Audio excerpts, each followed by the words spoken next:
Hi guys, I hope everyone's doing well. I just wanted to take the time and maybe read you a story. Both the kids are napping, yay! But I hope you're all staying busy. Hopefully on our Zoom call, you guys can tell me some of the things you've been doing.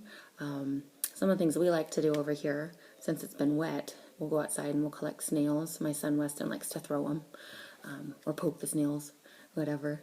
We've been taking advantage of all the Amazon boxes that are coming, or when we run out of toilet paper and paper towel, been painting those tubes. You can see here, Stella has just been busy coloring, putting stickers on boxes, and even the bigger boxes, we go on little box rides. So I'm sure you guys are finding plenty to do. I just wish that I could be there with you in the classroom. Hopefully next time we can do a song. I've been listening to some Lori Berkner and Jana Elira, who we do a lot of our chapel songs with. We did that yesterday with the kids and they loved it. So hopefully next time we can do some music and movement together. But today I wanted to read you You Are Special by Max Lucado. This is one of our favorite books over here. Actually, Miss Karen was the first person to read this to us as a staff. So it's actually not just for kids, it's for anybody. It's just a picture of God's love. Because even though at times we might not feel him, we know that he's always there. And we are special in his eyes. So here we go. Max Lucado, You Are Special.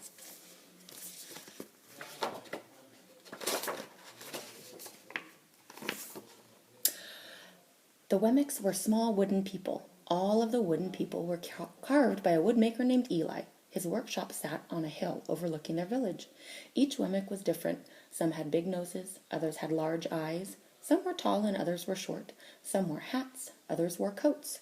But all were made by the same carver, and all lived in the village. And all day, every day, the Wemmicks did the same thing. They gave each other stickers. Each Wemmick had a box of golden star stickers and a box of gray dot stickers. Up and down the streets, all over the city, people spent their days sticking stars or dots to one another. The pretty ones, with their smooth wood and fine paint, always got stars. But if the wood was rough or the paint chipped, the Wemmicks gave dots. See? Stars and dots. The talented ones got stars too. Some could lift big sticks high above their heads or jump over tall boxes. Still, others knew big words or could sing pretty songs. Everyone gave them stars. Some Wemmicks had stars all over them. Every time they got a star, it made them feel good. It made them want to do something else and get another star. Others, though, could do little.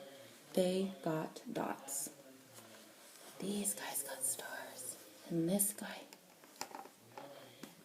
here, he got dots.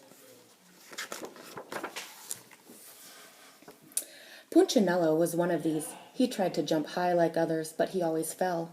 And when he fell, the others would gather around and give him dots. Sometimes when he fell, his wood got scratched, so the people would give him more dots.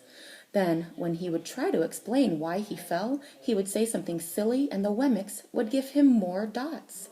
After a while, he had so many dots that he didn't want to go outside. He was afraid he would do something dumb, such as forget his hat or step in the water. And then people would give him another dot. In fact, he had so many gray dots that some people would come up and give him one for no reason at all.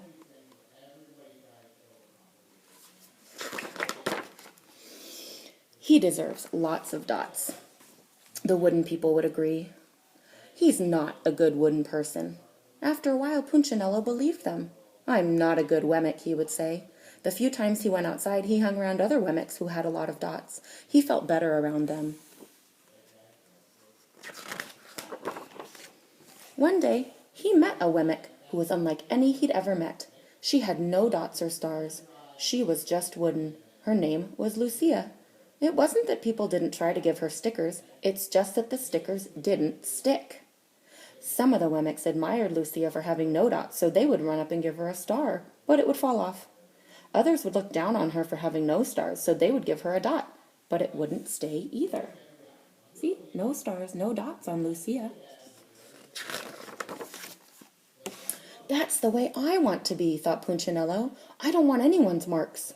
So he asked the stickerless Wemmick how she did it. It's easy, Lucia replied. Every day I go see Eli. Eli? Yes, Eli, the woodcarver. I sit in the workshop with him. Why? Why don't you find out for yourself? Go up the hill, he's there. And with that, the Wemmick, who had no stickers, turned and skipped away.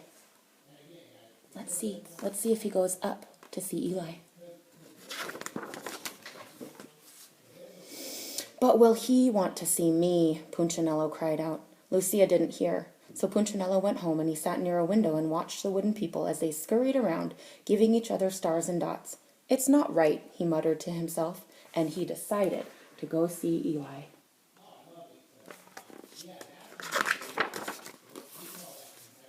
He walked up the narrow path to the top of the hill and stepped into the big shop. His wooden eyes widened at the size of everything. The stool was as tall as he was. He had to stretch on his tiptoes to see the top of the workbench. A hammer was as long as his arm. Punchinello swallowed hard. I'm not staying here, and he turned to leave. Then he heard his name.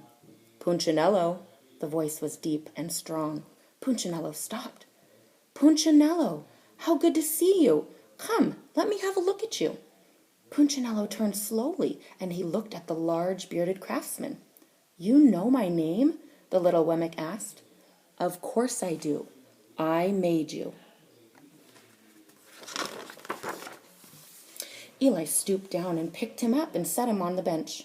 The maker spoke thoughtfully as he looked at the gray dots. Looks like you've been given some bad marks. I didn't mean to, Eli. I really tried hard. Oh, you don't have to defend yourself to me, child. I don't care what the other Wemmicks think. You don't? No, and you shouldn't either. Who are they to give stars or dots? They're Wemmicks just like you. What they think doesn't matter, Punchinello. All that matters is what I think, and I think you are pretty special. Punchinello laughed. Me? Special? Why, I can't walk fast, I can't jump. My paint is peeling. Why do I matter to you? Eli looked at Punchinello, and he put his hands on those small wooden shoulders, and he spoke very slowly. Because you're mine. That's why you matter to me. Punchinello had never had anyone look at him like this, much less his maker. He didn't know what to say. Every day I've been hoping you'd come, Eli explained. I came because I met someone who had no marks, said Punchinello. I know, she told me about you. Why don't the stickers stay on her? The maker spoke softly. Because she has decided that what I think is more important than what they think. The stickers only stick if you let them. What? The stickers only stick if they matter to you. The more you trust my love, the less you care about their stickers. I'm not sure I understand.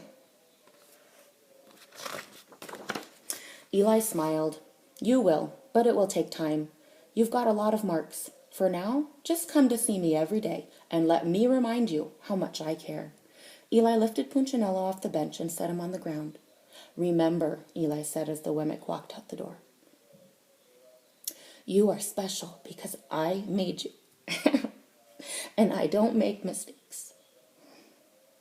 Punchinello didn't stop, but in his heart he thought, I think he really means it. And when he did, a dot fell to the ground. The end. Sorry, makes me emotional there. I want you guys to know how special you are. And no matter how special I think you are, God loves you that much more. And you are special to him. So remember that, okay? And I look forward to seeing you guys on Tuesday. Love you. Bye.